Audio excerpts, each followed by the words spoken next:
បាទសួស្តីបងប្អូនអ្នកទស្សនា Channel ព័ត៌មានអន្តរជាតិទាំងអស់គ្នាបាទថ្ងៃនេះផងដែរខ្ញុំនាំព័ត៌មានថ្មីទៀតហើយមកជូនចែកជូនបងប្អូនទស្សនាដែលចេញពីប្រទេសវេណេស៊ុយអេឡាបាទយើងអត់ទាន់ចប់ទេបន្ទាប់ពីអតីតប្រធានាធិបតីនីកូឡាស់ម៉ាឌូរ៉ូត្រូវបានចាប់ខ្លួនដោយសហរដ្ឋអាមេរិកចឹងស្ថានភាពថ្មីទៀតមានការប្រែប្រួលទៀតហើយបាទចឹងបន្ទាប់ពីការចាប់ខ្លួនលោកម៉ាឌូរ៉ូស្ថានភាពនយោបាយនៅវេណេស៊ុយអេឡាបានផ្លាស់ប្ដូរយ៉ាងឆាប់រហ័សបាទប្រិមិត្តហើយរដ្ឋាភិបាលសហរដ្ឋអាមេរិកកំពុងព្យាយាមគ្រប់គ្រងស្ថានភាពដើម្បីកុំឲ្យប្រទេសនេះធ្លាក់ចូលទៅក្នុងភាពវឹកវរយោងតាមប្រភពព័ត៌មានពី Reuters សហរដ្ឋអាមេរិកកំពុងចាប់អារម្មណ៍យ៉ាងខ្លាំងទៅលើមន្ត្រីសន្តិសុខជាន់ខ្ពស់ម្នាក់ដែលនៅតែមានអំណាចខ្លាំងបន្ទាប់ពីម៉ាឌូរ៉ូត្រូវបានដកចេញពីអំណាចបាទមន្ត្រីរូបនេះត្រូវបានគេមើលឃើញថាជាមនុស្សមានឥទ្ធិពលខ្លាំងលើកម្លាំងប៉ូលីសនិងកម្លាំងសន្តិសុខនៅក្នុងប្រទេសវេណេស៊ុយអេឡាតែម្ដងហើយអាមេរិកកំពុងតែព្រួយបារម្ភថាប្រសិនបើមន្ត្រីរូបនេះមិនសហការជាមួយរដ្ឋាភិបាលថ្មីអាចនឹងបង្កឲ្យមានបាទការតវ៉ាប្រហិង្សាឬក៏ចលាចលនៅក្នុងប្រទេសជាដើមបាទអញ្ចឹងហើយបានជាសហរដ្ឋអាមេរិកកំពុងពិចារណាថាមន្ត្រីសន្តិសុខរូបនេះគឺអាចខ្លាចជាគោលដៅបន្ទាប់របស់គេដែរឬទេប្រសិនបើស្ថានភាពមិនប្រសើរឡើងបាទចំណុចនេះផងដែរសហរដ្ឋអាមេរិកគាត់កំពុងតែសង្កេតមើលបាទប្រិមិត្តចឹងបើតាមអ្នកវិភាគគេវិភាគមកគេថាកម្លាំងសន្តិសុខមិនទាន់បានស្ដាប់បញ្ជារដ្ឋាភិបាលថ្មីរបស់ប្រទេសវេណេស៊ុយអេឡាទេពេលខ្លះបើសិនជាការវិភាគហ្នឹងគាត់អាចវិភាគថាវាអាចនឹងធ្លាក់ចូលទៅក្នុងភាពអស្ថិរភាពធ្ងន់ធ្ងរបាទដូចជាការតវ៉ាទូទាំងប្រទេសបាទការប៉ះទង្គិចរវាងប្រជាពលរដ្ឋបាទការបែកបាក់អំណាចបន្ថែមទៀតនៅក្នុងប្រទេសនេះជាដើមអញ្ចឹងសហរដ្ឋអាមេរិកក៏ចង់បង្រួបរួមអត់ចង់ឲ្យប្រទេសវេណេស៊ុយអេឡាមានសភាពធ្ងន់ធ្ងរដូចមុនឡើយអញ្ចឹងតាមប្រភពព័ត៌មានដដែលបញ្ជាក់ថាសហរដ្ឋអាមេរិកគាត់អត់ចង់ប្រើកម្លាំងយោធាទេបាទប៉ុន្តែគាត់ចង់ប្រើសម្ពាធនយោបាយដើម្បីការចរចា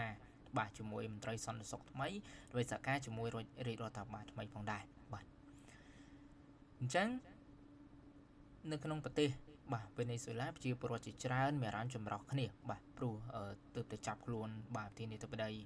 របស់គាត់ផងដែរលោកម៉ាឌូរ៉ូគាត់មានអារម្មណ៍ច្រើនគាត់ថាមួយចំនួនគាត់សង្ឃឹមថាការដកម៉ាឌូរ៉ូចេញអាចនាំឲ្យជីវភាពរស់នៅប្រសើរឡើងមានអាហារមានការងារនិងមានសេរីភាពច្រើនជាងមុនប៉ុន្តែអ្នកខ្លះទៀតព្រួយបារម្ភថាអាចធ្វើឲ្យ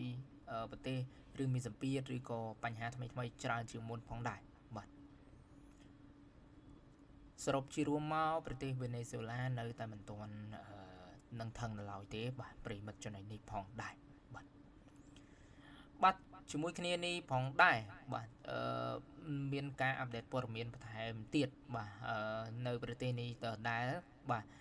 រវាងសហរដ្ឋអាមេរិកដដែលបាទចំណុចនេះផងដែរខ្ញុំសូមបកស្រាយពីព័ត៌មានតែម្ដងបាទចំពោះព័ត៌មានប្រភពក្រោយនេះគឺដកស្រង់ចេញមកភ្លាមៗតែម្ដងបាទប្រិយមិត្តគឺសហរដ្ឋអាមេរិកកំពុងតែបាទចរចាជាមួយវេណេស៊ុយអេឡាចំពោះការនាំចេញប្រេងឆៅរបស់វេណេស៊ុយអេឡាទៅសហរដ្ឋអាមេរិកផងដែរបន្ទាប់ពីមានការផ្លាស់ប្ដូរនយោបាយធំៗនៅក្នុងប្រទេសនោះផងដែរបាទអញ្ចឹងប្រេងឆៅគឺជាធនធានសំខាន់បំផុតរបស់ប្រទេសវេណេស៊ុយអេឡាដែលអាចនាំប្រាក់ចំណូលយ៉ាងច្រើនសម្រាប់ស្ដារសេដ្ឋកិច្ចប្រទេសឡើងវិញបាទអញ្ចឹងប្រទេសវេណេស៊ុយអេឡានេះផងដែរគឺជាប្រភពប្រេងដ៏ធំមួយដែរបាទប្រេងឆៅដ៏ធំមួយបាទនៅលើពិភពលោកអញ្ចឹងដោយសារតែការគ្រប់គ្រងបាទអញ្ចឹងមិនទាន់បានល្អបានធ្វើឲ្យកត្តាប្រទេសនេះធ្លាក់ចុះចំពោះការចរចានេះផងដែរគឺអាមេរិកកំពុងតែចរចានៅលើរដ្ឋាភិបាលថ្មីដូចជាបើតាមព័ត៌មានចុងក្រោយនេះគឺរដ្ឋាភិបាលស្ដីទីបាទលោកស្រីបាទជាស្រីដែលឡើងមកបាទធ្វើរដ្ឋាភិបាលថ្មីប៉ុន្តែមិនទាន់បានប្រសើរឡើងទេដូចតែខ្ញុំបានលើកខាងដើមអញ្ចឹងគឺមានមន្ត្រីសន្តិសុខរូបនោះគាត់បាននៅមានកម្លាំងបាទអំណាចឬក៏អ្នកខ្លះគាត់ស្រឡាញ់ចូលចិត្តនៅមានផ្អែកនៅឡើយបាទអញ្ចឹងសរុបជារួមមកការចរចារវាងសហរដ្ឋអាមេរិកនិងវេណេស៊ុយអេឡាកំពុងបង្ហាញថាការនាំចេញប្រេងបាទបើសិនជាបាននាំចេញប្រេងរវាង